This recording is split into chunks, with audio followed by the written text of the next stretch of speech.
कुठल्याही आजारामुळे होणारे कॉम्प्लिकेशन हे जर का 1x किंवा 2x असतील तर त्याच्याबरोबर जेव्हा एखादा अजून एक आजार येतो त्यावेळी ते 4x बनतात किंवा ते जॉमेट्रिक प्रोग्रेशनमध्ये तुमचे कॉम्प्लिकेशन्सकडं तुमचा वेग वाढायला सुरुवात होते. तर जर का मला डायबिटीस आणि त्यात मला थायरॉईड झाला तर मग त्या आगीतनं फुफाट्यात गेल्यासारखी परिस्थिती होऊ शकते.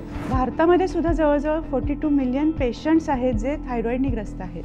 रोज एक गोळी घेत आहेत आणि त्यांचं आयुष्य ते मेंटेन ठेवण्याचा किंवा मॅनेज करण्याचा प्रयत्न करत आहेत. पण तो आजार एक्झॅक्टली आहे काय किंवा त्या आजाराचे पुढे साईड इफेक्ट्स काय आहेत, जे एक छोटीशी गोळी घेऊन आपण तो थायरॉईड मॅनेज करण्याचा प्रयत्न करतोय ती पुढे जाऊन आपल्याला किती त्रासदायक होऊ शकते हेच त्या पेशंट्सना माहिती नाही. मरण फक्त उद्यावर ढकललं जात आहे. थायरॉईड जेव्हा डिटेक्ट होताना आपल्याला दिसतो तेव्हा सगळ्यात महत्त्वाचा सिम्पटम जे आपल्याला दिसतं ते म्हणजे एक तर ॲसिडिटी वाढणं किंवा कॉन्स्टिपेशन होणं, अपचन.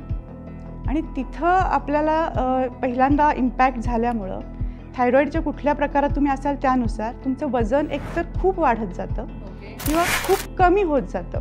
तुम्ही कितीही बॅलन्स डाएट घ्या, काही करा, पण हायपोथायरॉइडिझममध्ये वजन कमीच होताना दिसत नाही आणि हायपरथायरॉइडिझममध्ये वजन वाढतानाच दिसत नाही. गोळी लागते आणि आता माझी हातबलत आहे आणि ती जर का गोळी वाढत चालली आहे तर ते that is a bad sign. तुमचा थायरॉईड वर्सन होत चाललेला आहे. बरोबर. पण मला थायरॉईड डिटेक्ट झाला, मी तो ॲक्सेप्ट पण केला आणि लाईफस्टाईल चेंजेस काम सुरू केलं. भले मला सुरुवातीला 100 मायक्रोग्रॅमची गोळी होती, 150ची होती, पण जसं जसं माझं वय वाढतंय तसं तसं माझ्या गोळीचा डोस कमी कमी होत आला पाहिजे. तुमची गोळी बंद नाही जरी झाली आणि तुमचा डोस वाढला नाही, पहिली गोष्ट वाढला नाही, तरी तुमच्यासाठी ती सक्सेस आहे. आणि जर का तुमचं ती गोळीचा डोस कमी कमी कमी होत 50 मायक्रोग्रॅमच्या खाली आला, युवन द 4 गोष्टी अशा आहेत ज्या थायरॉईडच्या पेशंट्सनी थोडं अवॉइड करणं पण गरजेचं आहे. ओके. सो सगळ्यात महत्त्वाचे आहे म्हणजे स्पिनॅच, पालक आहे. पालक, कोबी, फ्लॉवर आणि ब्रोकोली हे आपल्याला कच्च्या स्वरूपात नाही खायचं आहे. बरं. ते शिजवून तुम्ही भाज्यांच्या स्वरूपात किंवा सूपच्या स्वरूपामध्ये घेऊ शकता. जर तुमची लाईफस्टाईल तुम्ही बदलली नाही आणि तुम्ही 25 आणि 50 mgचीच गोळी घेत आहात तर तुमच्या गोळ्यांचे डोस वाढत जाण्याचे चान्सेस 99% आहेत. सो ती प्रिकॉशन घेणं आणि लवकरात लवकर गोळ्या बंद होण्यासाठी तो मार्ग निवडणं हे गरजेचं आहे.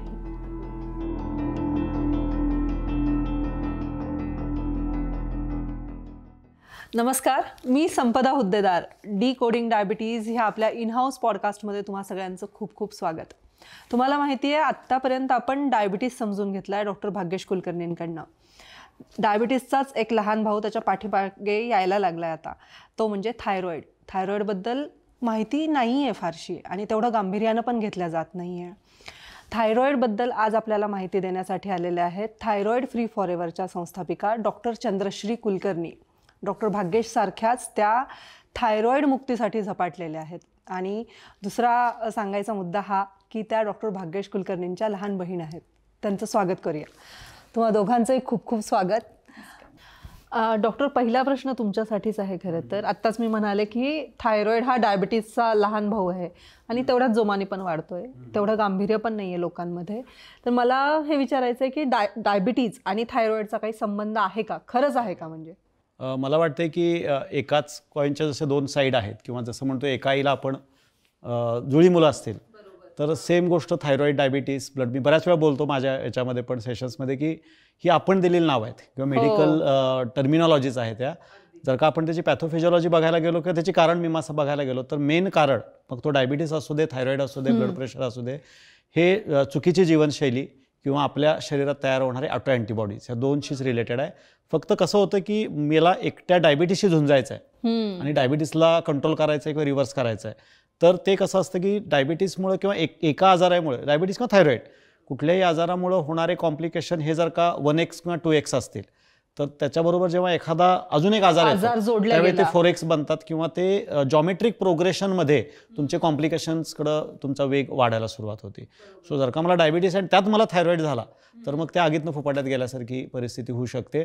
आणि दोघंही एकमेकाशी इंटर रिलेटेड आहेत. म्हणजे मी थायरॉईड जर का ॲग्रेसिव्हली मॅनेज करायला गेलं तर डायबिटीस त्या पद्धतीनं डिस्टर्ब होतो आणि डायबिटीस ॲग्रेसिव्हली मॅनेज करायचा विचार करायला गेलो तर थायरॉईड त्या केसमध्ये अडथळा आणू शकतो. बरोबर. सो हे हँड इन हँड जातं.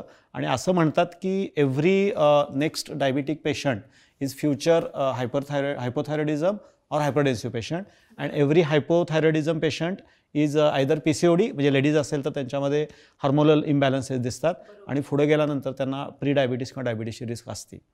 सो एवढं हे आहे, बापरे, एवढा जवळचा संबंध आहे म्हणजे हा सगळा. आणि अनफॉर्च्युनेटली लोक तेवढं महत्त्व देत नाहीत जेवढं थायरॉईड कंट्रोलला द्यायला पाहिजे, जेवढं डायबेटिक रिव्हर्सलला देतात, ज्याच्यामध्ये हायपरटेन्शन, कारण त्या दृश्य स्वरूपात लक्षणं दिसतात आणि त्याच्याने होणारा डेथचा रेट किंवा त्याच्यामुळे होणारे कॉम्प्लिकेशन हे मेजर केले जातात.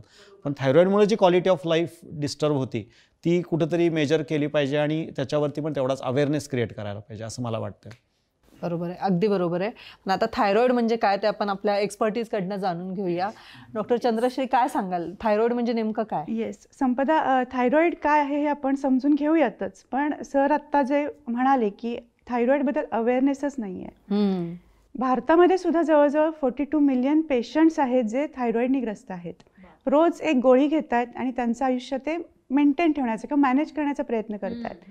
पण तो आजार एक्झॅक्टली आहे काय किंवा त्या आजाराचे पुढे साईड इफेक्ट्स काय आहेत, जे एक छोटीशी गोळी घेऊन आपण तो थायरॉईड मॅनेज करण्याचा प्रयत्न करतोय, ती पुढे जाऊन आपल्याला किती त्रासदायक होऊ शकते हेच त्या पेशंट्सना माहिती नाही. मरण फक्त उद्यावर ढकललं जात आहे. सरांनी आता खूप छान सांगितलं की हे लाईफस्टाईल डिसऑर्डर आहेत आणि ते हँड ऑन हँड चालू असतात. किंवा एक जर आजार आपल्याला डिटेक्ट झालेला आहे, पुढं जाऊन दुसरा आजार होण्याची शक्यता तिथं 100% असते. आणि त्यामुळेच तो आजार आहे हे पहिलं समजून घेणं आणि तो कशामुळे होतो हेही समजून घेऊन त्याच्यापासून मुक्त होण्यासाठी प्रयत्न करणे फार महत्त्वाचं असतं.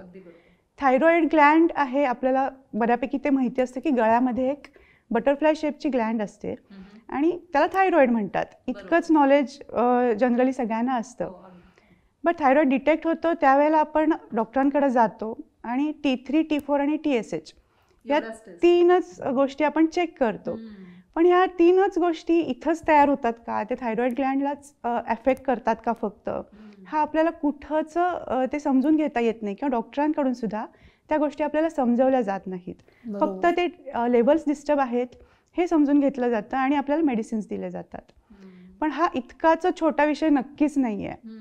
जरी थायरॉईड ग्लँड इथं आहे, बटरफ्लाय शेपची एक छोटीशी ग्लँड आहे, पण त्याच्यामधलं T3, T4, TSH असतं ते वेगवेगळ्या शरीराच्या भागांवरती काम करत असतं. TSH असतं ते सिक्रीट होतं आपल्या ब्रेनमध्ये. ब्रेनमध्ये हायपोथॅलॅमस नावाचा एक पार्ट असतो, त्याची पिच्युटरी नावाची एक छोटीशी ग्लँड असते, तिथून ते TSH सिक्रीट होतं, ते थायरॉईड ग्लँडला स्टिम्युलेट करतं, तिथं T4 ची निर्मिती होते आणि T4चं T3 मध्ये जे कन्व्हर्जन आहे ते आपल्या लिव्हरमध्ये होतं. सो जरी ती छोटीशी ग्लँड असली तरी पूर्ण शरीरामध्ये जे महत्त्वाचे ऑर्गन्स आहेत सगळ्यांना तिथं त्याचा इम्पॅक्ट होताना आपल्याला नक्कीच दिसतो. आणि जेव्हा हे हार्मोन्स डिस्टर्ब व्हायला लागतात त्यावेळेला मग एकतर हायपोथायरॉइडिझम किंवा हायपरथायरॉइडिझम डिटेक्ट होतो. हे 2 प्रकार आहेत. हे 2 प्रकार सगळ्यांना माहिती असणारे आहेत. बरोबर. त्याच्यापेक्षा व्यतिरिक्त कितीतरी प्रकार थायरॉइडमुळे होऊ शकतात, जसं की गॉयटर आहे किंवा एक टाईप 1 डायबेटीस जसा असतो तसा हॅशिमोटोज पद्धतीचा थायरॉइड म्हटला जातो. क्लिनिकल म्हणतो आपण त्याला, आपण क्लिनिकल पद्धतीचा थायरॉइड असं आपण म्हणतो. याबद्दल अजिबात खरंच माहिती नाहीये, म्हणजे आताच ऐकतेय मी सुद्धा. हो ना. आणि येस, आणि हे टाईप्स आपण पुढे अजून डिटेल नक्कीच बघूया. पण हे थायरॉइडचे जे जो काम करण्याची पद्धत असते म्हणूया, सो T3चं जे आहे ते आपल्या शरीरात ॲक्टिव्हली काम करण्याचं एक त्याचा उपयोग असतो म्हणायला हरकत नाही आहे. कारण जसं आता एक उदाहरण आम्ही नेहमीच देतो, माझ्या वेबिनारमध्ये पण मी ते नेहमीच देते, की जसं एखादं छान ऑर्गनायझेशन आहे, तिथं बॉस असतो, मॅनेजर असतो आणि एक ॲक्टिव्ह एम्प्लॉई असतो. त्या पद्धतीनेच हे तिन्ही आपल्या शरीरामध्ये काम करत असतात. TSH ब्रेनमध्ये तयार होतं, त्यामुळे ते एखाद्या बॉस प्रमाणे काम करतं. ऑर्डर सोडायचं.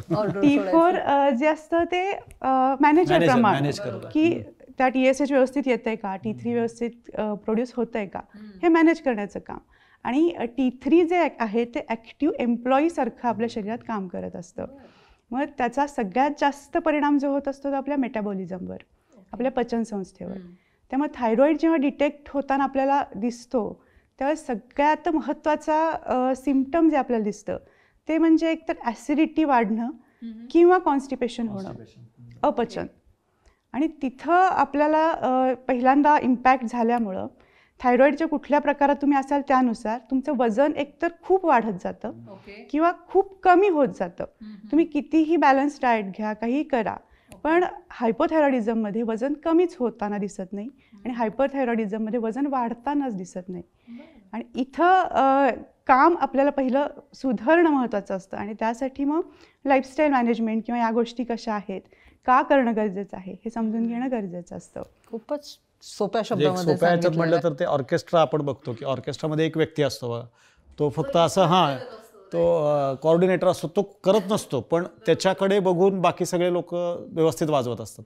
त्यानं जर का स्टेप चुकवली तर ते काय होतं, पूर्ण ऑर्केस्ट्रा हे होऊ शकतो. बरोबर. थायरॉइड तो कोऑर्डिनेटर आहे आपल्या शरीरातला, की जो पूर्ण हे करतो. म्हणून थायरॉइडला ग्रंथीला आपल्या ह्याचा राजा असं हार्मोन्सचा समजतात. राजा म्हणायला हार्मोन्सचा हरकत राजा. नाही. हो. आणि हार्मोन्सचा अर्थ काय, हार्मोनी, राईट. हार्मोनी. सो आपल्या 8 ज्या काही सिस्टीम्स आहेत त्या 8 सिस्टीमपैकी 7 सिस्टीमची हार्मोनी थायरॉइडकडे दिली आहे बघा. म्हणजे किती मोठी जबरदस्त रिस्पॉन्सिबिलिटी त्याच्याकडे. त्यामुळे थायरॉइड बिघडला की या 7 सिस्टीमची हार्मोनी बिघडली. Responsibility steel ignored one. आणि ती हार्मोनी पूर्ण बिघडल्यानंतर, म्हणजे ते गाण्यातलं ते वाद्यवृंद पूर्ण बिघडल्यानंतर मग लोक जागृत होतात आणि मग त्यांच्यापुढे एक हातबलता ठेवली जाते की हां आता काय थायरॉइड लेवल डिस्टर्ब झाल्यात, गोळी घ्या आणि लेवल नॉर्मल आणा. ऍक्च्युली डॉक्टर खरं हीच फॅक्ट आहे सगळीकडे. लेवल नॉर्मल आणि म्हणजे तो पेशंटला वाटतं माझं बरं झालं, पण ती हार्मोनी बिघडलेली दुरुस्त करायला पाहिजे हे कोण नाही शिकवत. ते थोडंसं लोकांच्या मध्ये अवेअरनेस देणं की आपल्याला ती बिघडलेली हार्मोनी नॉर्मलला आणायची आहे आणि ही हार्मोनी आपण लाईफस्टाईलमधले चेंजेस करून, जीवनशैलीतले बदल करून आपण आणू शकतो. बरोबर. हे लोकांच्या मध्ये आज सांगणं खूप गरजेचं आहे, कारण लोकांची याच्यात फरफट होत चाललेली आहे. असं फरफट होत चाललेली अवेअरनेस नसल्या, just because of lack of knowledge. बरोबर बरोबर. डॉक्टर चंद्रश्री, तुम्ही आता 2 लक्षणं सांगितली आहेत. ओके, पण ही लक्षणं इतर आजारांमध्ये पण दिसतात. मग त्यावेळेस कसं समजून घ्यायचं की नेमकं थायरॉइडच आहे, जसं तुम्ही म्हणालात ऍसिडिटी आहे किंवा इतर लक्षणं सांगितली, वजन वाढणं, हे इतर आजारांमध्ये पण दाखवलं जातं. नक्कीच. पण जेव्हा थायरॉइड बेसिकली आपल्याला डिटेक्ट होतो त्यावेळेला हे तर लक्षण दिसतंच, पण त्याच्या बरोबरीने एक गोष्ट महत्त्वाची सांगायची मला इथं वाटते की स्त्रियांमध्ये थायरॉइड आपल्याला खूप जास्त दिसतो. बरोबर. जवळजवळ 90% स्त्रिया आणि 10% पुरुषांमध्ये आपल्याला थायरॉइड दिसतो. आणि आता तू जसं प्रश्न विचारलास की अजूनही काय सिम्पटम्स, कारण वजन वाढ हे किंवा ॲसिडिटी हे आपल्याला बरेच लाईफस्टाईल डिसऑर्डरमध्ये दिसतं. पण स्त्रियांमध्ये इरेग्युलर मेन्सेस होणं किंवा अतिरिक्त ग्रोथ, हेअर ग्रोथ चेहऱ्यावरती किंवा शरीरावरती, त्या गोष्टी आपल्याला दिसायला लागतात. आणि सगळ्यात महत्त्वाचा इम्पॅक्ट होतो मानसिकतेवरती. जो चिडचिडेपणा वाढतोय, मूड स्विंग्स होत आहेत, हे त्या स्त्रीलाही जाणवत असतं की काहीतरी बदल, काहीतरी बिघाड माझ्या शरीरामध्ये दिसतोय. बरोबर आहे. घरातलं नाही, आपल्या आजूबाजूच्या लोकांनाही दिसत असतो. मला वाटतं सगळ्यात पहिल्यांदा जाणवतं. येस. सो तो इम्पॅक्ट जेव्हा आपल्याबरोबर घरातल्यांवरतीही दिसतो त्यावेळेला तो जास्त सिरियसली विषय घेणं गरजेचं असतं की मला काय होतंय, माझ्या शरीरामध्ये असं काय घडतंय की मला हा त्रास होतोय, हा विचार करणं गरजेचं असतं. आणि हे हार्मोनल इम्बॅलन्समुळे होत असतं. आणि हार्मोन्स, जसं आता सर म्हणाले की थायरॉइडला हार्मोन्सचा राजा म्हटणं वावगं ठरणार नाही. कारणही तेच आहे की जेव्हा आपले हे थायरॉइडचे हार्मोन्स डिस्टर्ब होतात, जवळजवळ 50 हार्मोन्स आपल्या शरीरामध्ये सिक्रेट होत असतात. त्या सगळ्यावरती कंट्रोल ठेवण्याचं काम हा थायरॉइड हार्मोन करत असतो. ओके. त्यामुळं मग पुढं जाऊन तुम्हाला वजनाच्या बाबतीत आहे, पचनाच्या बाबतीत आहे, पिरियड्स इरेग्युलर आहेत, तुमची बोनची हेल्थ ढासळणं आहे, तुमचे मसल विकनेस होणं आहे, हेअरफॉल, स्किन ड्रायनेस, या गोष्टीसुद्धा आपल्याला त्या बरोबरीने दिसायला लागतात. आणि मग आपण म्हणू शकतो की हे मेजर आपल्याला दिसतं थायरॉइड हार्मोन डिस्टर्ब झाल्यामुळे आहे. ओके. सगळ्यात मी त्याला एक ॲड करीन या गोष्टीमध्ये की कसं म्हणजे आपण आयडेंटिफाय करतो. तर थायरॉइडमुळं तुमचं जे एजिंग आहे 2x होतं, म्हणजे 2x, 3x, 4x म्हणतो. बापरे. हे थायरॉइडमध्ये क्लासिकल दिसतं, जे बाकी कुठल्या आजारात दिसत नाही. वजन दुपटीनं वाढायला लागतं किंवा एजिंग तुमचं डबल 2x होतं. स्किन आणि तुमची स्किनची जी टोन आहे ओव्हरऑल, म्हणजे मसलची टोन जी आपली असते की जी आपल्याला सुदृढ बांधा ठेवायला मदत करते, ती 3x बाढते आणि हाडांची ठिसूळता 4x वाढते. त्यामुळं हे तुम्ही विचार करा की एखाद्या 30 मधल्या, 35 मधल्या, 40 मधल्या लेडीला बाबतीत जर का डॉक्टर हल्ली ज्यांचं लग्न झालं नाही, तरुणी, ह्यांच्यामध्ये पण दिसायला लागतं. 25-26 मध्ये कॉन्फिडन्सच्या धज्ज्या उडून जातात. कॉन्फिडन्सच्या धज्ज्या उडून जातात. म्हणजे मला इरिटेबिलिटी एवढी राहते, चिडचिडेपणा एवढा राहतो, कामामध्ये लक्ष लागत नाही, फोकस होत नाही, त्यात इरेग्युलर मेन्सेस आहेत. सो मला आरशात बघितल्यानंतर एक न्यूनगंड स्वतःबद्दल डेव्हलप होतं, जे कुठल्याही फेमिनाईन कॅरेक्टरला किंवा कुठल्याही फेमिनाईन व्यक्तीसाठी ते फार हे नाही आहे.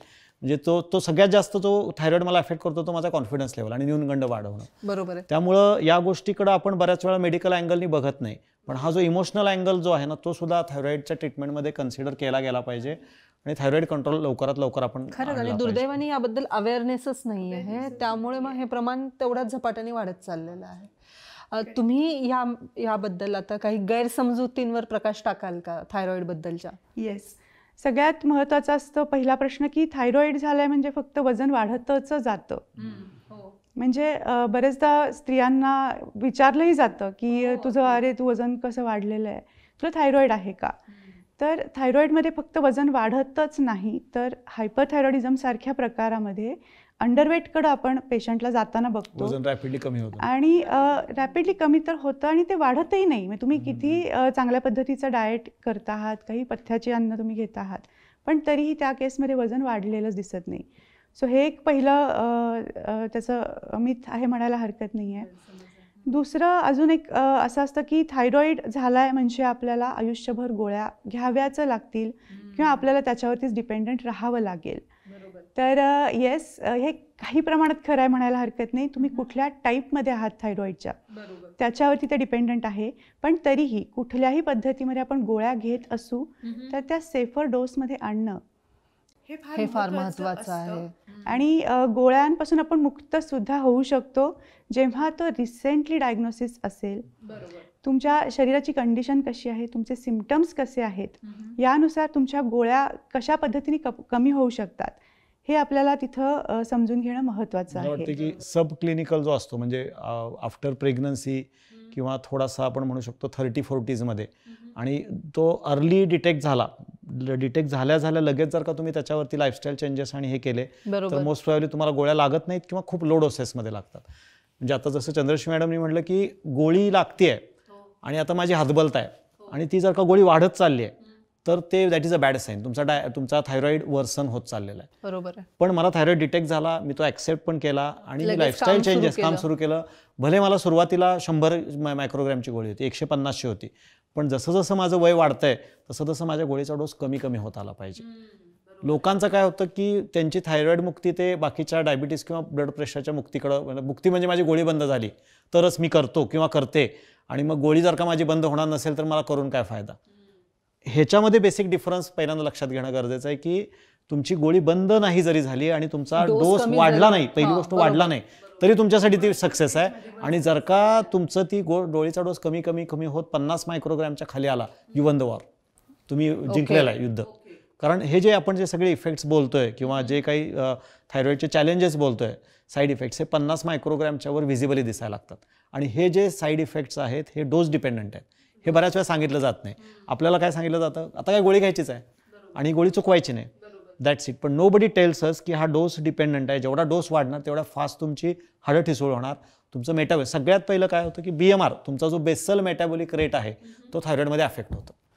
वजन का वाढतं याच्यामध्ये किंवा वजन वाढतं, तुमचा बेसल मेटाबॉलिक रेट स्लो, म्हणजे गाडीचं इंजिनाला इंधनच कमी मिळायला लागतं. बरोबर. त्यामुळे ते हे होतं. आणि दुसरा अजून एक जो क्लासिकल जे थायरॉइड पेशंटमध्ये दिसतं ते ॲक्च्युली वजन वाढलेलं नसतं, सूज वाढलेली असते, स्वेलिंग असतं. वाढलेल्या सुजेला लोक म्हणतात वजन, तसं नसतं. त्यांना पफिनेस असतो, चेहरा असा मस्त सकाळी उठल्या स्वतःचा चेहरा बघितला की पेशंट्सना बघितल्यावर असं वाटतं की अरे किती हेल्दी आहे, किती हेल्दी आहेत, किती गुटगुटीत आहेत. हे नाही, ऍक्च्युली त्या पेशंटमध्ये तो उत्साहच नसतो, ती ताकदच नसती कुठलंही काम करण्याची.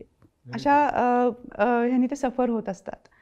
सो सरांनी ते सांगितलं की सब क्लिनिकल आणि क्लिनिकल दोन पद्धतीचे थायरॉइड हा मेन क्रायटेरिया म्हणायला हरकत नाही आहे. 80% सब क्लिनिकल असतो आणि तो जर अर्ली डिटेक्ट झाला आणि योग्य पद्धतीच्या ट्रीटमेंटचा आपण भाग बनू शकलो तर नक्कीच तो 100% रिव्हर्सेबल आहे. गुड. सो अशा केसेस जसं की प्युबर्टी एज म्हणूयात की मुलींमध्ये 3 वेळेला हार्मोनल इम्बॅलन्स म्हणूयात की हार्मोनल चेंजेस होत असतात.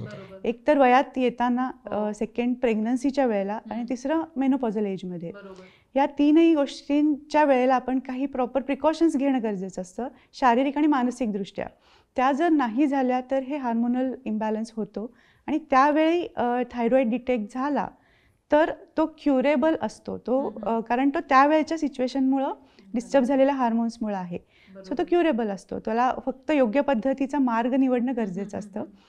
सेकंड जो आता आपण म्हटलं क्लिनिकल पद्धतीचा थायरॉईड, एक 20% लोक त्याच्यामध्ये असतात. मग हॅशिमोटोज, मग अशी आपण बोलता बोलता तो विषय थांबला.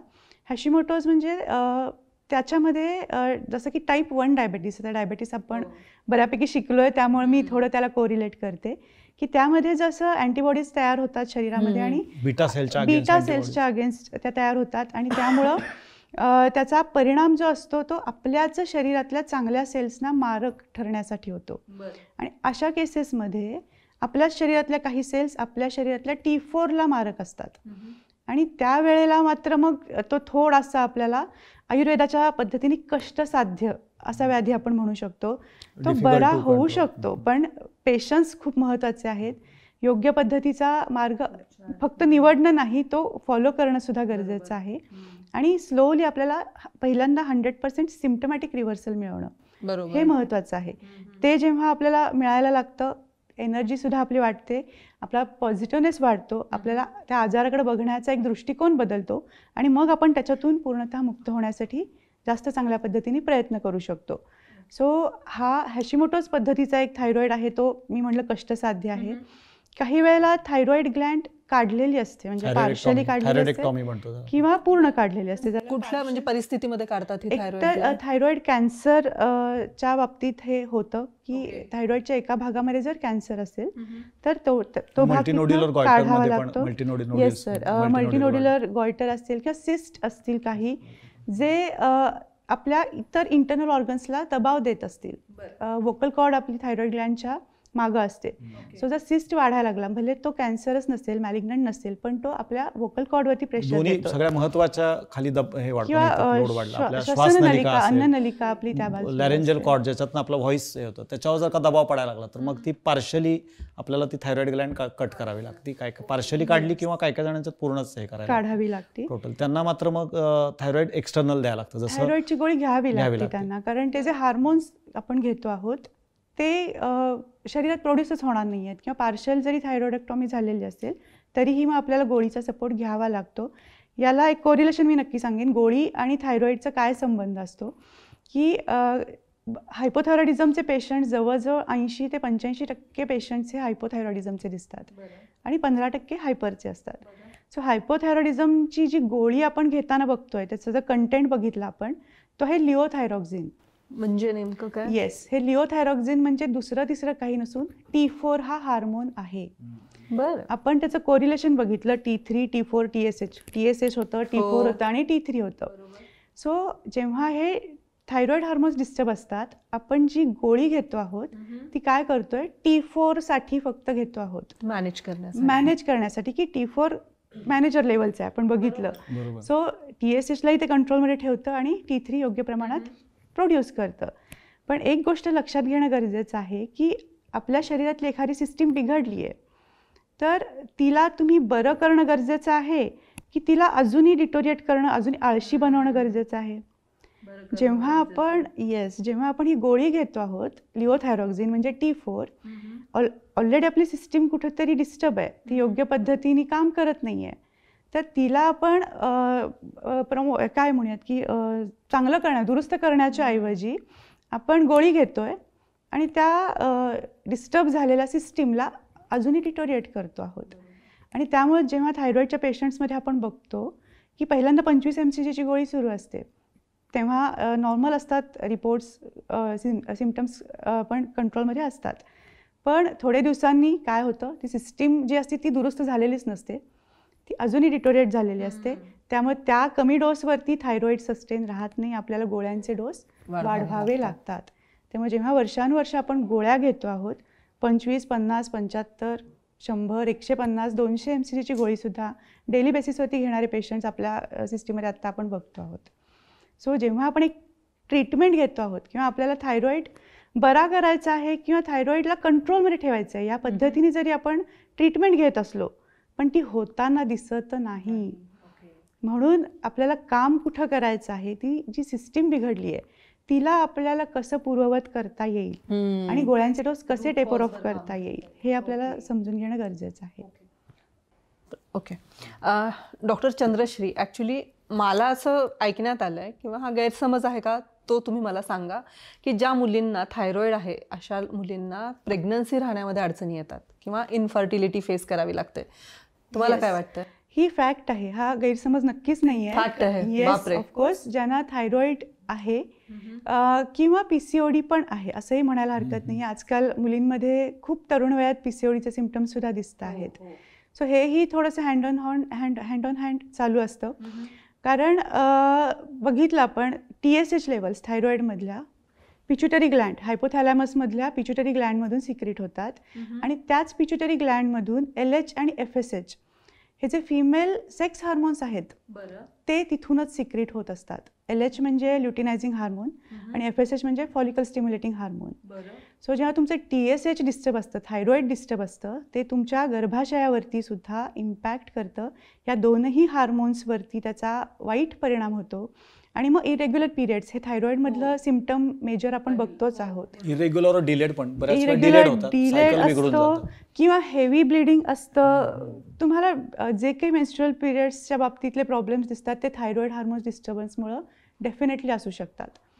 सो याचा परिणाम म्हणून आपल्याला इनफर्टिलिटी हे लक्षण दिसू शकतं. ह्याचंच एक कारण आहे ते इन्फ्लमेशनही म्हणूयात आपण, की PCOD मध्ये सिस्ट फॉर्मेशन होतं गर्भाशयामध्ये किंवा ओव्हरीजमध्ये. सो हे सिस्ट जे असतात ते दुसरं काही नाही आहे, आपले जे एग्ज असतात जे ॲक्च्युली फर्टिलायझेशनसाठी तयार होणं गरजेचं असतं. पण या सगळ्या लाईफस्टाईल डिसऑर्डरमुळं काही चुकीच्या आहारविहारामुळं ते सिस्ट आहेत ते तिथंच एखाद्या पाण्याने भरलेल्या थैलीसारखे थिजून राहतात. अपरिपक्व eggs म्हणूया. eggs तयार होतात ते, म्हणजे धड ते फर्टिलायझेशनच्या अवस्थेपर्यंत पण जात नाहीत आणि ते शरीरातनं बाहेर पण पडू शकत नाहीत. आणि तो जो लेअर होतो तो एंडोमेट्रियमला डिस्टर्बिंग राहतो. एंडोमेट्रियल वॉल थकून जातं. एंडोमेट्रियल वॉल थकून गेल्यामुळं जरी चुकून प्रेग्नन्सी राहिली तरी सस्टेनेबिलिटीचा प्रॉब्लेम होतो. 3ऱ्या 4थ्या 5व्या महिन्यात ॲबॉर्शन्स करावे लागतात. त्यामुळे मग बऱ्याच वेळा थायरॉइड डिटेक्ट झाला की मग डॉक्टर म्हणतात नाही ॲग्रेसिव्ह डोसिंग करून थायरॉइड कंट्रोलमध्ये आणा, त्याशिवाय प्रेग्नन्सीचा हे नको. म्हणजे प्रेग्नन्सी राहायला प्रॉब्लेम, राहिला तर ती टिकायला प्रॉब्लेम. आणि बऱ्याच वेळेला अशा यांच्यामध्ये ट्युबल प्रेग्नन्सी होण्याचे चान्सेस जास्त असतात आणि एक्टोपिक प्रेग्नन्सी आणि ते चान्सेस जास्त आहेत. That will be the fatal. जर का ट्युबल प्रेग्नन्सी हा फार डेंजर, खूप मेजर कॉम्प्लिकेशन त्या केसमध्ये फेस करावं लागू शकतं. येस. आणि जी नॉर्मल म्हणजे समजा राहिली प्रेग्नन्सी तर त्या मुलांना काही प्रॉब्लेम्स येऊ शकतात. प्रॉब्लेम्स कसं होतं की आईला जर थायरॉइड आहे आणि तिला या सगळ्या गोष्टीतून प्रेग्नन्सी राहिली सुद्धा तर त्या केसमध्ये एकतर बाळाची ग्रोथ खूप चांगल्या पद्धतीने होऊ शकत नसते. स्ट्रेसफुल प्रेग्नन्सी असते, त्या बाळासाठी पण आतलं आणि एन्व्हायरमेंट स्ट्रेसफुल. आईचं जसं वजन वाढतं प्रेग्नन्सीमध्ये वाढतंच त्या पद्धतीने तिच्याही गोळ्यांचे डोस वाढवावे लागू शकतात. कारण वजनाशी निगडीत गोळ्यांचा डोस असतो. सो तुमचं जर वजन वाढतं राहतंय तर तुमची गोळी वाढवावी लागते. प्लस तुम्हाला प्रेग्नन्सी सस्टेन ठेवायची आहे आणि थायरॉइड लेवल्स नॉर्मल ठेवायचे तरीही तुम्हाला गोळी वाढवावी लागते. आणि या पद्धतीने जेव्हा तुम्ही हायर डोस घेत असता त्याचा परिणाम बेबीवरती होतो आणि बाळाला सुद्धा जन्मतःच थायरॉइड होण्याची शक्यता या केसेसमध्ये खूप वाढते. किंवा इम्युनिटी त्या बाळाची वीक राहणार, म्हणजे that child will be irritable child होणार. मग त्या केसमध्ये ते सफरिंग दोघांनाही राहतं. म्हणजे इथे डायबिटीज जरा वेगळा पडतो नाही डॉक्टर? नाही, डायबिटीसला पण सेम आहे. डायबिटीसमध्ये पण जर का अनकंट्रोल शुगर असेल तर तुमचं एंडोमेट्रियल जे वॉल असतं तर तिथं या साखर येऊन तिथं इन्फ्लमेशन वाढतं.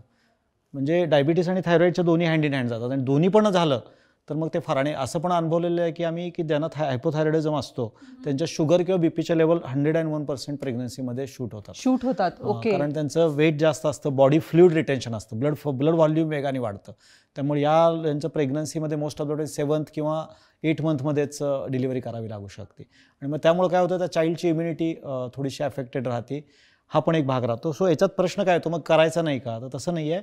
तुम्ही 2 मार्ग आहेत की मला थायरॉइड आहे तर तुम्ही गोळ्या औषधांचा दबाव टाकून जोर जबरदस्ती करून थायरॉइडला कंट्रोल आणले, त्यात मला प्रेग्नन्सी राहिली. आणि मी नैसर्गिक पद्धतीचा वापर केलेला आहे, जीवनशैलीतले बदल मी अंगीकारलेले आहेत, मी योग्य पद्धतीनं नैसर्गिक जीवनशैली जगायला सुरुवात केलेली आहे, सात्विक अन्न खाल्लेलं आहे, मनशांतीसाठी प्रयत्न केलेला आहे, बॉडी डिटॉक्स केलेला आहे. हे मार्ग करून मी नैसर्गिकरित्या थायरॉइड कंट्रोलमध्ये आणला आणि त्यात मला प्रेग्नन्सी राहिली. तर मग हेल्दी, हॅपी आणि हे बेबी बॉर्न होणार. आईला पण त्रास होणार नाही, मुलाला पण नाही त्रास होणार. ओके. सो ह्या कुठंतरी बॅलन्स किंवा हे कुठंतरी लोकांना सांगणं आवश्यक आहे की थायरॉइड वाढणं चुकीचंच आहे, पण तो नॉर्मल आणण्यासाठी तुम्ही पद्धत काय वापरताय ह्याच्यावरती तुमचा आउटकम अवलंबून राहणार आहे. And this is not only applicable for pregnancy, this is applicable for your entire life.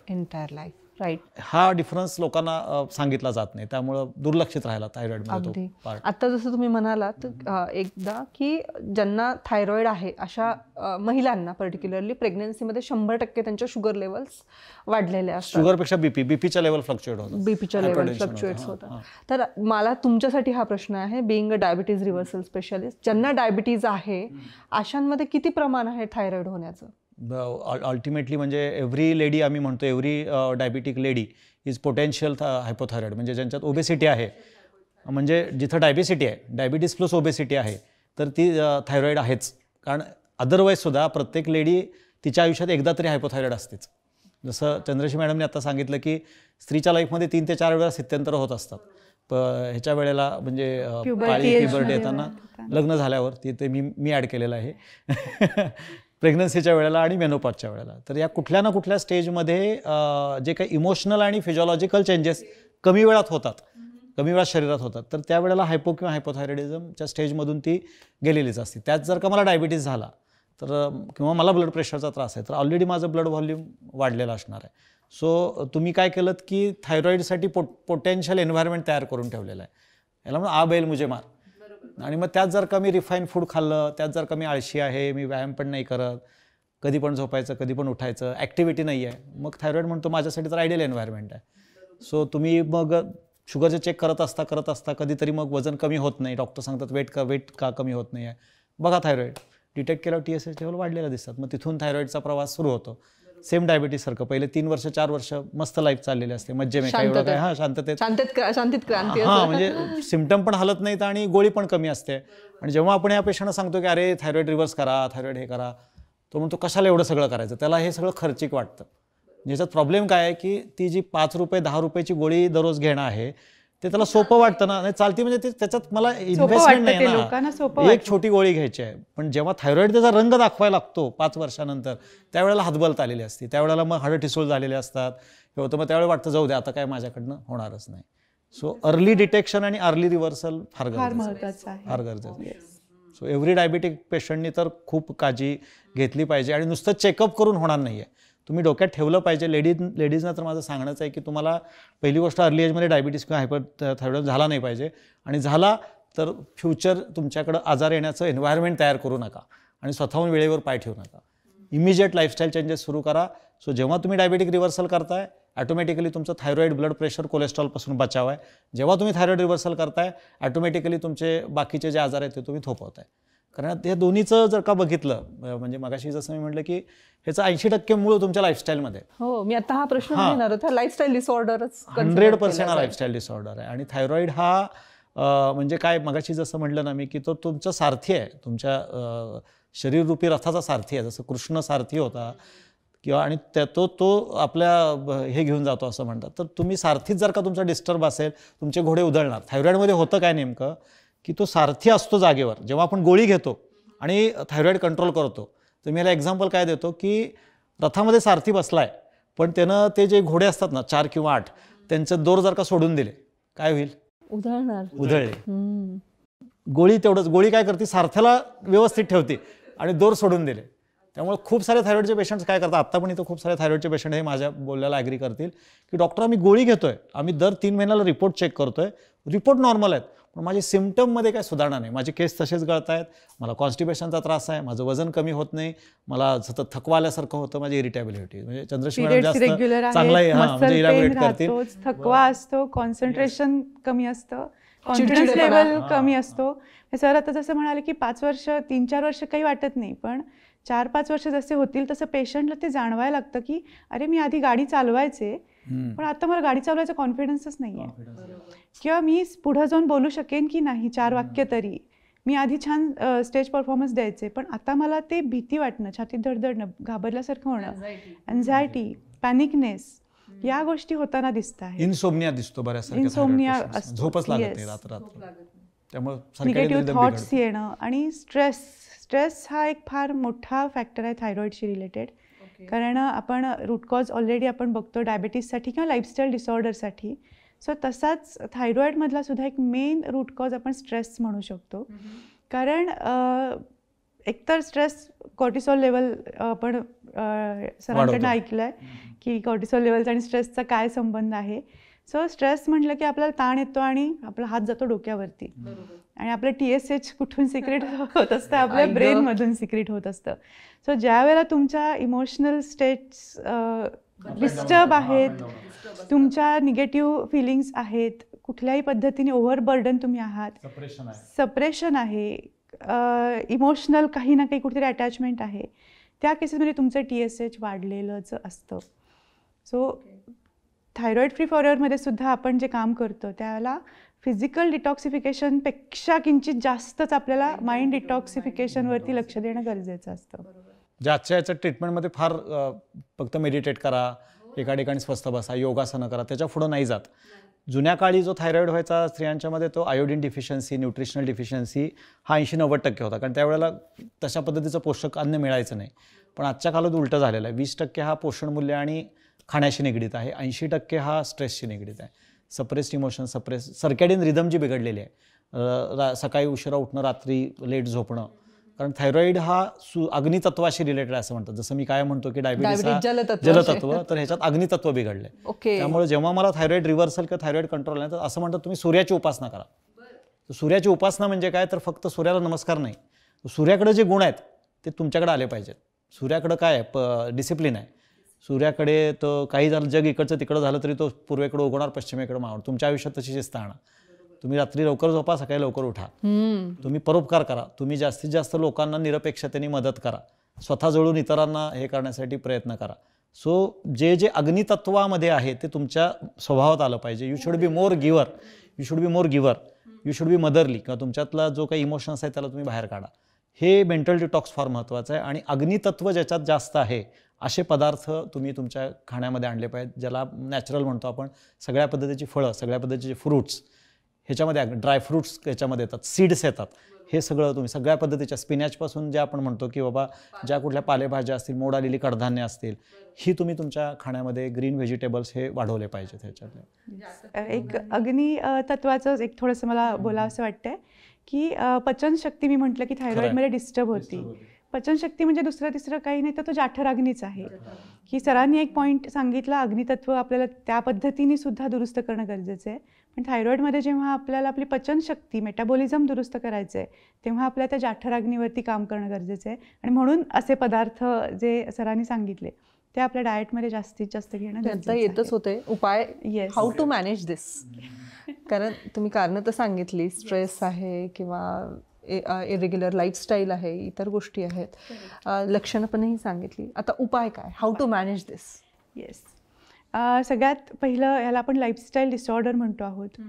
आणि तो थायरॉइड जरी असला तरी तो कुठल्या टाईपमध्ये आहे, तुम्ही हायपरथायरॉइडिझममध्ये आहात की हायपोथायरॉइडिझममध्ये आहात, हे आपल्याला आधी समजून घेणं गरजेचं आहे.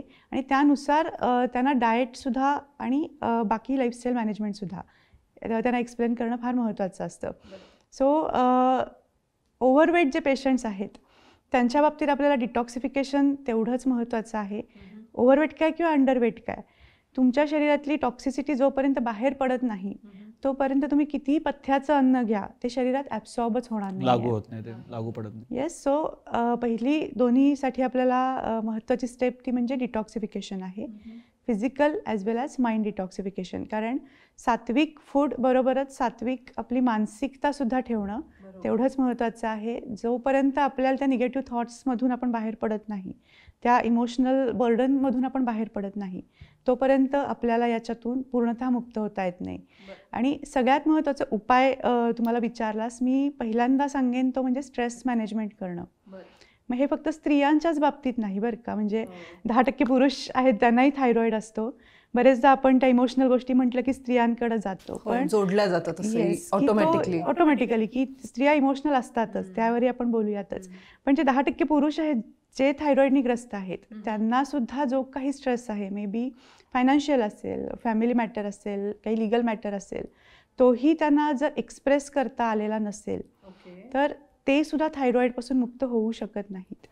त्यामुळे पहिल्यांदा त्यांना ही गोष्टी समजून घेणं, त्यांना काय त्रास होतो हे समजून घेणं हेही महत्त्वाचं असतं. आणि मग त्यांना त्याच्याबद्दल काउन्सिलिंग करणं. सेम आपल्याला स्त्रियांच्या बाबतीत सुद्धा म्हणणं वावगं ठरणार नाही. स्त्रियांमध्ये खूप साऱ्या अव्यक्त भावना असतात. खूपदा त्यांनी स्वतःला प्रायोरिटीज दिलेली नसते.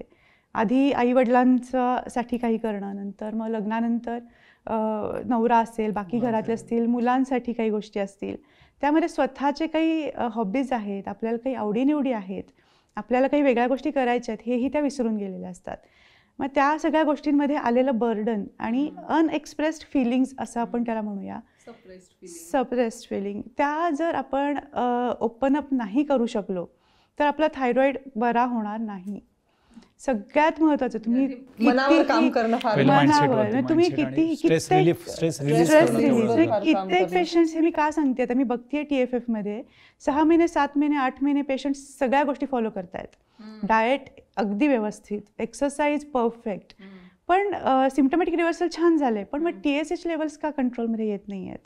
ह्याचं जेव्हा कारण आम्ही थोडंसं बघायला जातो त्यावेळेला हे सापडतं कुठंतरी भावना व्यक्त न होणं. त्यांना फक्त एक्सप्रेस व्हायचं असतं, मग त्यांना बाकी काय त्याला सोल्युशन हवं आहे, त्यातनं बाहेर पडायचं नाही, फक्त त्यांना तो ऐकणारा कान हवा असतो आणि समजून घेणारी व्यक्ती समोर त्यांना हवी असते. ते तिथं तेव्हा मिळतं. त्यावेळेला त्यांचे ते हार्मोनल इम्बॅलन्स आहेत ते नॉर्मलाइज व्हायला सुरुवात होते आणि मग आपण बाकी या सगळ्या गोष्टी ज्या करतोच आहोत, डाएट, एक्सरसाइज, त्या पर्टिक्युलरली जोड आहे. पण आधी सगळ्यात आधी मानसिकतेवर काम करणं. इतर ज्या गोष्टी तुम्ही सांगताय, डाएट किंवा एक्सरसाइज, ही जोड देऊ शकतो आपण. ओके. आणि हे केलं की खूप छान रिझल्ट्स. म्हणजे आता मगाशी आपण प्रेग्नन्सीबद्दल पण एक प्रश्न विचारला, तर नॅचरली प्रेग्नन्सी राहणं थायरॉइडमध्ये अवघड असतं, हे फॅक्ट आहे. पण आपल्याकडे कित्येक असे पेशंट्स आहेत, मला सांगायला आनंद होतो की 7 ते 8 महिन्यामध्ये थायरॉइडच्या पेशंट्सचे थायरॉइड रिपोर्ट्स तर नॉर्मल आलेच, पण नॅचरल प्रेग्नन्सी राहायला सुद्धा त्यांना मदत मिळाली. Very good. हे खूप छान ब्लेसिंग्स मला वाटते थायरॉइड फ्री फॉरएव्हर मधून आम्हाला मिळत आहेत. सो हे बेसिक त्यांच्यासाठी जे गरजेचं आहे ते देणं मला इथं महत्त्वाचं वाटतं आहे. अगदी. आणि खूप लोकांना हे ऐकून छानही वाटेल, जो कोणी आता आपला हा एपिसोड बघतील त्यांच्या शंकांचं समाधान तर होतच असेल. आणि हे सगळ्यात महत्त्वाचं समाधान हे की जर तुम्ही व्यवस्थित फॉलो केलं, स्वतःवर काम केलं, तर नॅचरली कन्सिव्ह पण होऊ शकतं. दुसरा जो पार्ट ह्याच्यात होतो की मला जेव्हा डायबिटीस किंवा थायरॉइड किंवा दोन्ही आजार असतात, तर जो काही आपण आहाराचा बेस याच्यामध्ये पकडतो की तो याच्यामध्ये सुद्धा तुम्ही जे पदार्थ जिवंत आहेत, जे पदार्थ जैविक आहेत, ज्याच्यामध्ये स्वतःमध्ये जान आहे, ते पदार्थ तुम्ही खाणं गरजेचं आहे. कारण थायरॉइडमध्ये लिव्हर किंवा गट हेल्थ ही सुद्धा एफेक्ट झालेली असते. सो जसं डायबिटीसमध्ये आपण फायबर खाण्यामध्ये जास्त वापरलं पाहिजे, तसं थायरॉइड रिव्हर्सलमध्ये सुद्धा तुम्ही तुमच्या खाण्याचा 40% भाग हा नैसर्गिक वापरणं गरजेचं आहे, की ज्याच्यामध्ये तुम्ही वेगवेगळ्या फळांचा स्प्राऊट, वेगळा स्मूदी. आणि थायरॉइडला तर एक ॲडव्हान्टेज राहतं, जर का तुम्हाला डायबिटीस नाही आहे तर तुम्ही गोड फळं वापरू शकता, जो बऱ्याच वेळा डायबिटिकमध्ये रिस्ट्रिक्शन असतं. अर्थात डायबिटीस आणि BP दोन्ही असेल, डायबिटीस आणि थायरॉइड दोन्ही पण असेल तर मे बी तुम्हाला रिस्ट्रिक्शन राहील. पण तुम्हाला 40-30-20चा जो फॉर्म्युला आपण डायबिटीस रिव्हर्सलमध्ये सांगतो, सेम तो फॉर्म्युला डाएटमध्ये ह्यांना पण ॲप्लिकेबल आहे. आणि सगळ्यात महत्त्वाचं सर्कॅडियन रिदम मेंटेन ठेवणं. म्हणजे रात्रीचं जेवण सूर्योदयाच्या जेवढा सूर्यास्त झाला की लगेच तुम्ही जेवण करा 8च्या आत, रात्रीचं जेवण 8च्या आत, आणि मित आहार ठेवणं, सकाळचा ब्रेकफास्ट लाईट, आणि दुपारचं जेवण तुम्ही नॉर्मल पद्धतीनं घेऊ शकता किंवा थोडंसं हेवी तुम्ही लंच केलं तरी त्याच्यामध्ये चालू शकतं. पण रात्री झोप तुमची लवकर व्हायला पाहिजे. जे काही रात्री 10 ते सकाळी 5 किंवा 6चा जो वेळ आहे, या वेळेत तुमचं झोप हे असली पाहिजे. कारण इमोशनल जे आपलं वेलबिंग असतं ते पण थायरॉइडमध्ये सर्कॅडियन रिदमवरती अवलंबून असतं. त्यामुळे मी असं म्हणेन की राईट असेसमेंट, म्हणजे पहिल्यांदा योग्य असेस करा की मला नक्की कुठला प्रकार आहे, सब क्लिनिकल आहे, क्लिनिकल आहे का, कुठला आहे. त्यानंतर तुमची मेडिकल मॅनेजमेंट, की ज्याच्यामध्ये तुम्ही गोळी औषध व्यवस्थित डोसमध्ये तुमच्या वेटनुसार तुम्ही तज्ज्ञ डॉक्टरांकडनं सिलेक्ट करणं. नंतर स्ट्रेस मॅनेजमेंटवरती काम करणं, मेंटल डिटॉक्स, बॉडी डिटॉक्स. मग तुम्ही डाएटवरती येणं. डाएटमध्ये जास्तीत सात्विक, आणि एक्झरसाईजमध्ये 45 मिनिट्सचा ॲक्टिव्ह एक्झरसाईज, की ज्याच्यामध्ये दोन्ही कॉम्पोनंट पाहिजे, एरोबिक पण पाहिजे आणि अनएरोबिक पण पाहिजे. एका बाजूला फॅट लॉस झाला पाहिजे आणि दुसऱ्या बाजूला स्नायूंची ताकद वाढली पाहिजे.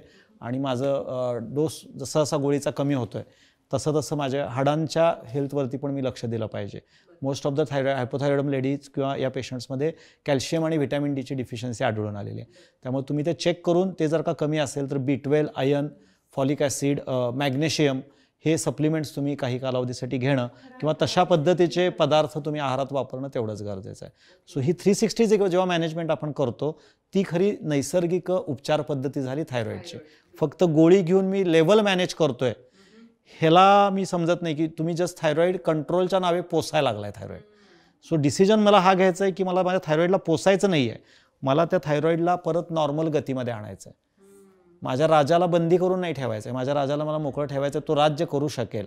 हा फार महत्वाचा. माझे घोडे सोपे उदाहरण आहे. नाही नाही, घोडे उधळलेले होते, तुम्ही एक एक घोडा पकडायला जाऊन उपयोग नाही. ते घोड्यांचं परत मोड बांधली पाहिजे आणि तो दोर तुम्ही व्यवस्थित पकडला पाहिजे.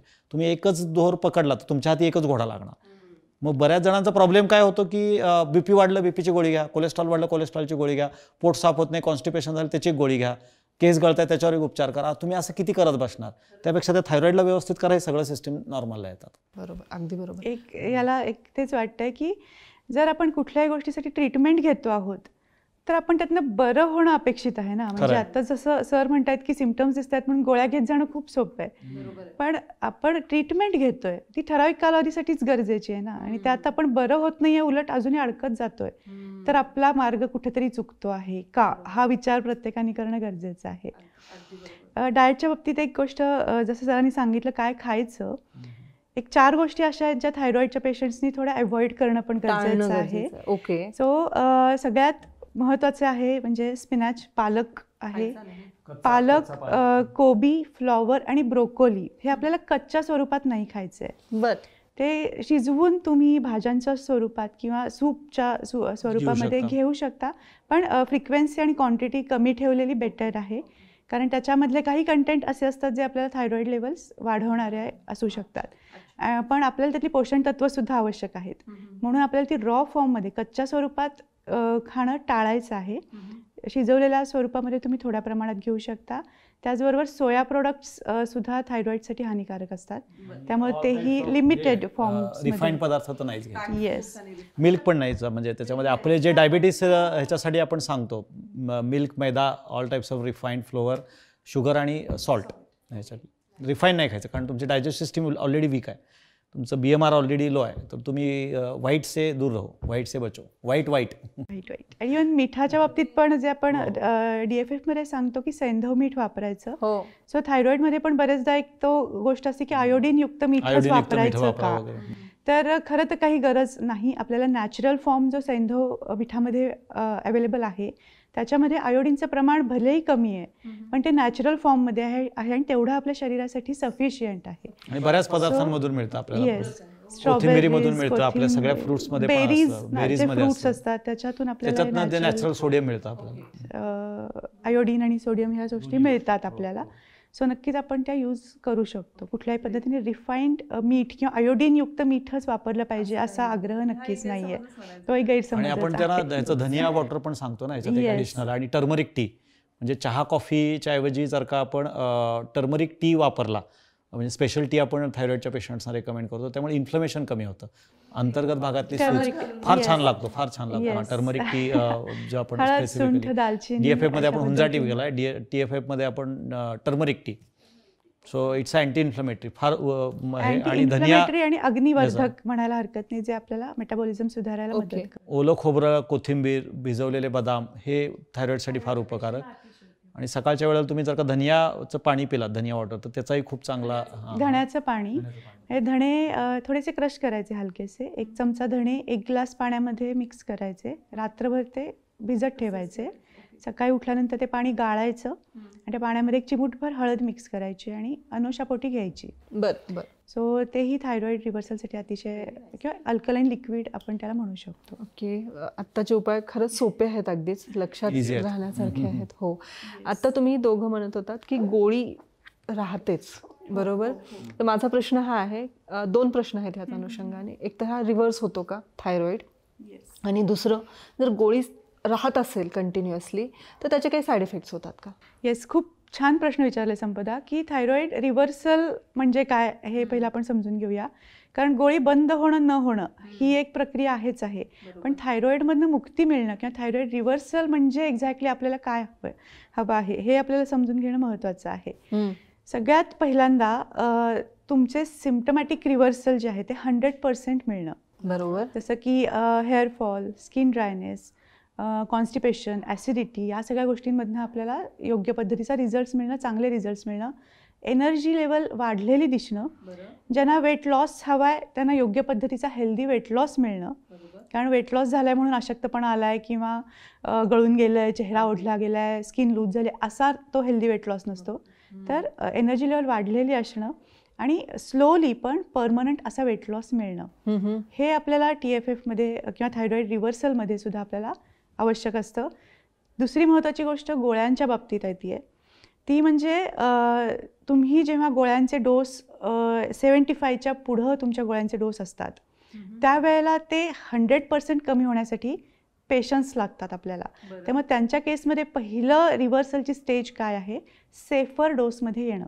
सेफर डोस म्हणजे 50 mcg पर्यंत तुमच्या गोळ्यांचे डोस जेव्हा येतात त्यावेळेला त्या गोळ्यांचे साईड इफेक्ट्स किंवा कॉम्प्लिकेशन्स होण्याचे जे चान्सेस असतात ते आपण पूर्णतः दूर करतो. आणि 50 mcg पर्यंत जेव्हा गोळ्यांचे डोस असतात त्यावेळेला तुमचे TSH लेवल्स नॉर्मल राहत असतील तर तुम्ही सेफ झोनमध्ये आहात म्हणायला हरकत नाही आहे. बरं.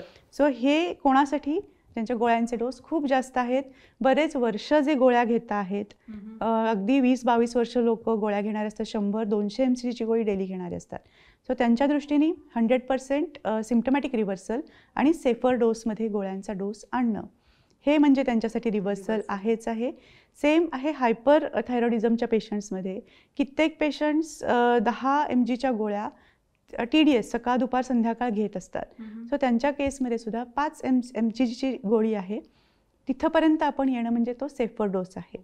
आणि हे जेव्हा आपल्याला मिळतं तेव्हा सिम्प्टमॅटिक रिव्हर्सलही मिळालेलं असतं, एनर्जी लेवल वाढलेली असते, कॉन्फिडन्स लेवल वाढलेला असतो, कॉन्सन्ट्रेशन जे आहे ते आपल्याला मिळालेलं असतं आणि हे मिळणं म्हणजे त्यांच्या दृष्टीने रिव्हर्सल नक्कीच आहे. पण जसं सबक्लिनिकल पद्धतीचे थायरॉईड आपण म्हणालो की अर्ली एजमध्ये डिटेक्ट झालेले आहेत, रिसेंटली डायग्नोस झालेलं आहे, तरुण वयात आहेत म्हणायला हरकत नाही की त्यांची शरीराची पण रिकव्हरीची पॉवर जास्त असते. तो अशा केसमध्ये गोळ्यांचे डोस पूर्णतः बंद होऊ शकतात. आपल्याकडे TFFमध्ये असे कित्येक केसेस आहेत ज्यांचे गोळ्यांचे डोस पूर्णतः बंद झालेले आहेत. अगदी हायपरथायरॉइडिझमचा पेशंट आहे, 2 वर्षामध्ये त्यांच्या 10 mg TDS 3 वेळेला ते गोळी घेत होते, तो डोस 2 वर्षामध्ये त्यांचा पूर्णतः बंद झालेला आहे. हायपरथायरॉइडिझममध्ये अशा पद्धतीने रिझल्ट्स मिळणं रेअर आहे. त्यामुळे मला हे आनंदाने इथं शेअर करावं असं नक्कीच वाटतंय. शेतकरी माणूस आहे आपले पेशंट, नाव मला आता आठवेना, पण येस ऑफकोर्स त्यांच्या 2 वर्षामध्येच हा गोळ्यांचा डोस पूर्णतः बंद झालेला आहे. सो शेतकरी माणूससुद्धा एवढ्या चांगल्या पद्धतीने जर रिझल्ट्स मिळवू शकतो तर आपणही नक्कीच ते मिळवणं गरजेचं आहे. तर या दोन्ही पद्धतीने मला तुला उत्तर इथं देणं आवश्यक वाटलं की गोळी पूर्णतः बंद होऊ शकते का, तर होऊ शकते, पण कंडिशन्स अप्लाय. तुमच्या शरीराची कंडिशन कशी आहे, गोळ्या किती लेवलच्या सुरू आहेत, किती वर्षापासून गोळ्या घेत आहात आणि काही चांगल्या गोष्टी जरी फॉलो करायला सुरुवात केली तरी तुमचं शरीर कसं रिस्पॉन्ड करत आहे यानुसार ते गोळ्यांचे डोस टेपर ऑफ होणं बंद होणं हे अवलंबून असतं. Okay, great. आणि काही साईड इफेक्ट जर गोळी बंद झालीच नाही तर? गोळी बंद झालीच नाही तर साईड इफेक्ट नाही. जसं मी म्हटलं की 50 mcg पेक्षा तुमच्या गोळ्यांचे सेफर डोस झोनमध्ये गेल्यावर काही साईड इफेक्ट डोस डिपेंडंट नसतात. डोस वाढत गेला की येस, पण जर आपण 50 mcg किंवा त्याच्यापेक्षा खालच्या डोसमध्ये आहोत म्हणून आपण सेफ आहोत का, तर नक्कीच नाही. जे बघतात त्यांना मी हे नक्कीच सांगू इच्छिते की तुम्ही त्या मानसिकतेमध्ये राहू नका, ते कमी करत आणायचं. येस, कारण जर तुमची लाईफस्टाईल तुम्ही बदलली नाही आणि तुम्ही 25 आणि 50 mcgचीच गोळी घेत आहात तर तुमच्या गोळ्यांचे डोस वाढत जाण्याचे चान्सेस 99% आहेत. सो ती प्रिकॉशन घेणं आणि लवकरात लवकर गोळ्या बंद होण्यासाठी तो मार्ग निवडणं हे गरजेचं आहे. खूपच महत्त्वाची माहिती दिली आहे डॉक्टर चंद्रश्री. ॲक्च्युली माझ्यासाठी हा आय ओपनर एपिसोड आहे. मलाच खूप गोष्टींची माहिती नव्हती. खूप खूप धन्यवाद तुम्हा दोघांचे. आणि माझ्यासाठीचे टेक अवे मी घेऊन जाते. आजचा एपिसोड तुम्हाला कसा वाटला हे जरूर कळवा. आजच्या एपिसोडमधले माझे टेक अवे हे आहेत की मनाचं आरोग्य जपा. सगळ्यात महत्त्वाचं, जसं डायबिटीज फ्री फॉरएव्हरला तुम्ही प्रेम देताय तसंच थायरॉईड फ्री फॉरएव्हर ही संस्थासुद्धा थायरॉईड रिव्हर्सलसाठी अगदी जोमानं काम करते. त्यासंबंधी डिटेल्स आजच्या कमेंट सेक्शनमध्ये तुम्हाला पाहायला मिळतील. हा एपिसोड तुम्हाला कसा वाटला याबद्दल कळवा. आणि thyroid free forever, diabetes free फॉरएव्हरचे यूट्यूब चॅनल सबस्क्राईब करायला विसरू नका. खूप खूप धन्यवाद.